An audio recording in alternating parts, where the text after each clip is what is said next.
শিক্ষানুষ্ঠানৰ নামত তিনিচুকীয়াত চলিছে বৃহৎ বেপাৰ। পৰীক্ষা মাচুলৰ নামত অবাধে ধন সংগ্ৰহত নামিছে একাংশ ব্যক্তিগত খণ্ডৰ বিদ্যালয়। দিন ডকাইতৰ ৰূপত অৱতীৰ্ণ হৈছে তিনিচুকীয়াৰ Philobari gurukul senior secondary school. অনুৰূপ কাৰবাৰ চলিছে RD আৰু অসম ছিনিয়ৰ ছেকেণ্ডাৰী স্কুলত।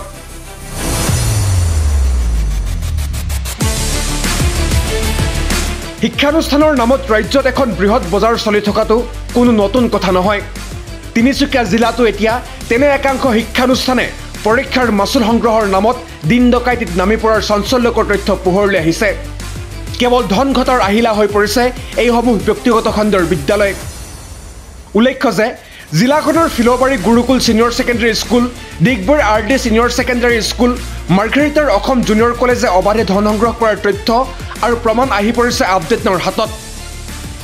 এইসমূহ বিদ্যালয়ৰ ধন সংগ্ৰহ কৰাৰ সহজ পথ হৈছে পৰীক্ষাৰ মাচুল। মন কৰিবলগীয়া যে অসম ৰাজ্যিক বিদ্যালয় শিক্ষাৰ পৰিষদে উচ্চতৰ মাধ্যমিক চূড়ান্ত পৰীক্ষাৰ মাচুল সৰ্বাধিক নিৰ্ধাৰণ কৰিছে 1800 টকা। কিন্তু ইয়াৰ বিপৰীতে ফিলবাৰীৰ গুৰুকুল ছিনিয়ৰ ছেকেণ্ডাৰী স্কুলে 6500 টকা কেৱল পৰীক্ষা মাচুলৰ নামতে সংগ্ৰহ কৰিছে। শিক্ষা পৰিষদে নিৰ্ধাৰণ কৰি দিয়া মাচুল হৈছে এনেধৰণৰ: পৰীক্ষাৰ মাচুল 500 টকা, চাৰ্টিফিকেট আৰু মাৰ্কশ্বিটৰ বাবদ 400 টকা, ব্যক্তিগত প্ৰতিষ্ঠানিকৰ বাবদ 300 টকা, কেন্দ্ৰ মাচুলৰ বাবদ 300 টকা আৰু যদিহে প্ৰেক্টিকেল থাকে প্ৰতিটো বিষয়ৰ বাবদ 100 টকা। উচ্চতৰ মাধ্যমিক চূড়ান্ত পৰীক্ষাৰ 5টা বিষয়ৰ ভিতৰত MIL আৰু ইংৰাজীত প্ৰেক্টিকেল নাথাকে।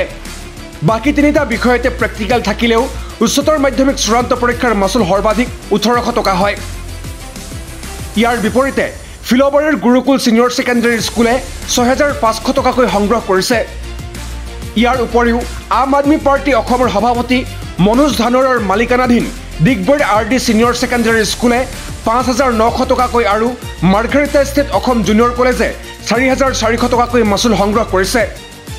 জানিব পৰা মতে ডিগবৈ RD ছিনিয়ৰ ছেকেণ্ডাৰী স্কুলে কলা আৰু বাণিজ্য শাখাত 5900ৰ পৰা 6900 টকা পৰ্যন্ত সংগ্ৰহ কৰিছে।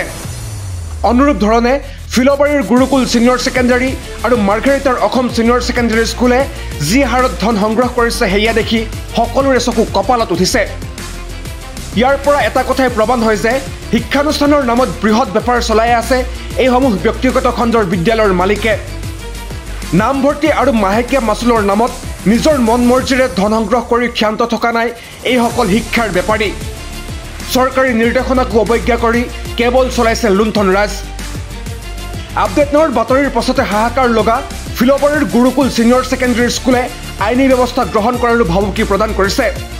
কিন্তু আমি স্পষ্ট কৰি দিওঁ যে সম্পূৰ্ণ তথ্য সহকাৰে নিৰ্ভীক আৰু স্পষ্টভাৱে বাতৰি পৰিৱেশন কৰি অহা আপডেট নাৱে এনে শিক্ষাৰ বেপাৰীৰ ভাবুকিক কেতিয়াও কেৰেপ নকৰে। বৰঞ্চ এনে ভাবুকিয়ে আপডেটৰ বাতৰিৰ প্ৰভাৱ কিমান গভীৰ সেয়াহে প্ৰতিফলিত কৰে। প্ৰতিক্ৰিয়া প্ৰকাশ কৰিছে সদৌ অসম ছাত্ৰ সন্থাই। ফিলবাৰী অঞ্চলত ফিলবাৰীৰ কোনো এখন বিদ্যালয়ে শিক্ষানুষ্ঠানৰ নামত বেপাৰ কৰিব নোৱাৰিব, সেইটো আমি স্পষ্ট কৰি দিছোঁ প্ৰথম কথা। দ্বিতীয় কথাটো হ'ল যে আমি যোৱাকালি যিহেতু আপডেট নাওৰ এটা তেওঁলোকে নিউজ সামাজিক মাধ্যমত প্ৰকাশ কৰিছে যে তেওঁলোকে উচ্চতৰ মাধ্যমিক শিক্ষা বিদ্যালয়ৰ শিক্ষা পৰিষদৰ যিখন পৰীক্ষাৰ মাচুল লোৱাৰ যিখন নটিছ, সেই নটিছখনত যিটো হাৰত তেওঁলোকে মাচুল নিৰ্ধাৰণ কৰিছে তাৰ বিপৰীতে গৈ আমাৰ যিখন বিদ্যালয় গুৰুকুল ছিনিয়ৰ ছেকেণ্ডাৰী বিদ্যালয় আছে, বিদ্যালয়খনে অধিক হাৰত তেওঁলোকে 6500 টকা তেওঁলোকে মাননি সংগ্ৰহ কৰিছে। কিন্তু কথা হ'ল যে তাত তেওঁলোকে আমি গুৰুকুল ছিনিয়ৰ ছেকেণ্ডাৰী অফিচিয়েল যিখন নটিছ, সেই নটিছখন আমি পৰিলক্ষিত হৈছোঁ। তাত তেওঁলোকে লিখিছে যে তেওঁলোকে বিদ্যালয় প্ৰশাসনৰ নামত বস্তুটো পইচা লোৱা হৈছে। কিন্তু কথা হ'ল যে এখন ব্যক্তিগত খণ্ডৰ বিদ্যালয় নিৰ্মাণৰ কাৰণে যে আমাৰ ছাত্ৰ ছাত্ৰীসকলেতো ঠিকা লৈ থৈ দিয়া নাই যে ছাত্ৰ ছাত্ৰীসকলে কেৱল আজি ব্যক্তিগত খণ্ডৰ এখন বিদ্যালয়খন নিৰ্মাণ কৰা হৈছে, বিদ্যালয়খনৰ ক্ষেত্ৰত দান বৰঙণি আগবঢ়াব ৰাইজে সেইটো 10,000 দিয়ে, 20,000 দিয়ে বা 1,000 দিয়ে বা 1 লাখ টকা দিয়ে, সেইটো ৰাইজৰ কথা। কিন্তু কথা হ'ল যে ছাত্ৰ ছাত্ৰীসকলক লৈ বাৰে বাৰে তেওঁলোকে শিক্ষানুষ্ঠানৰ নামত তেওঁলোকে বজাৰ কৰি থাকিব, এইটো ছাত্ৰ সন্থা কেতিয়াও ক্ষান্ত হৈ নাথাকে। ইয়াৰ ওপৰত ছাত্ৰ সন্থাই প্ৰশাসনক আমি দাবী জনাম যে তেওঁলোকে ইয়াৰ ওপৰত বিহিত ব্যৱস্থা গ্ৰহণ কৰিব লাগিব। আৰু এটা কথা যে সেই আপডেট নাওৰ যিগৰাকী সাংবাদিকক বিদ্যালয়ৰ প্ৰশাসনে তেওঁলোকে সামাজিক মাধ্যমত প্ৰকাশ কৰাৰ লগে লগে তেওঁলোকে ফোন যোগে সাংবাদিকগৰাকীক যে ভাবুকি দিছে যে তেওঁলোকে 48 ঘণ্টাৰ ভিতৰত যদি এই সামাজিক মাধ্যমৰ পৰা আঁতৰ নকৰে তেতিয়াহ'লে হ'লে তেওঁলোকে বিদ্যালয় প্ৰশাসনে এই লিগেল একশ্যন লোৱাৰ ভাবুকি প্ৰদান কৰিছে। ইয়াৰ কোনো ধৰণৰ গণতান্ত্ৰিক এই দেশ এখনত ইয়াৰ কোনো ধৰণৰ গ্ৰহণযোগ্যতা নাই। আৰু ইয়াৰ লগে লগে ফিলবাসী ৰাইজে গুৰুকুল ছিনিয়ৰ ছেকেণ্ডেৰীখন আৰু এটা অভিযোগ আনি থাকে যে তেওঁলোকে হায়াৰ ছেকেণ্ডেৰী পাছ কৰাই দিয়াৰ নামত matric pass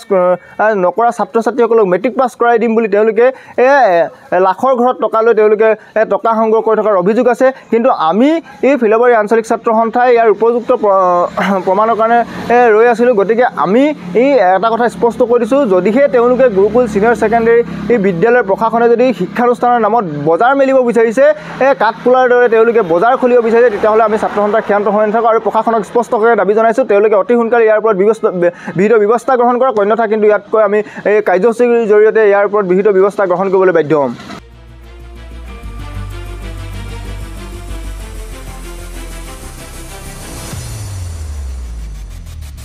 Bureau Report, update now.